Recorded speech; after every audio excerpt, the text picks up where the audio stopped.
As a powerhouse of energy production, Russia stands as a titan in the global arena.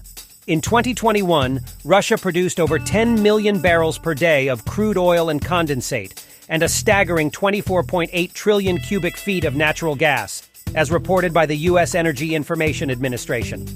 These energy resources predominantly make their way to Europe.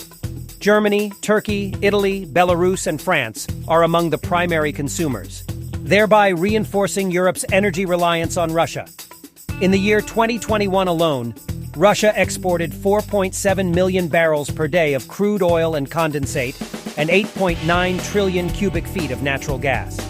This massive export operation generated a revenue of approximately $175.8 billion for Russia. Taking a step back, we explore how these numbers have played out over the last decade. Each year, Europe has spent between $104 billion and $250 billion on Russian oil and gas, a testament to the entrenched energy relationship between Europe and Russia. What happens to these hefty payments? A significant portion finds its way back into Europe. Russian oligarchs, with their extensive wealth, have invested heavily across various sectors in Europe.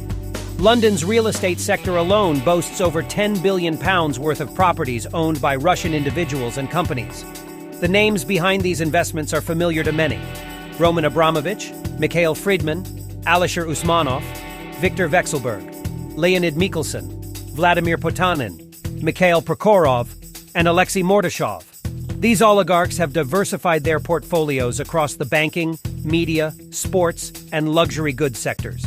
However, Europe is not the sole destination for Russia's oil and gas revenues. These funds have also been utilized for Russia's military modernization, geopolitical initiatives, domestic social programs, and public infrastructure projects. Unfortunately, a portion of these revenues also falls into the pit of corruption, inefficiency, sanctions, and tax evasion.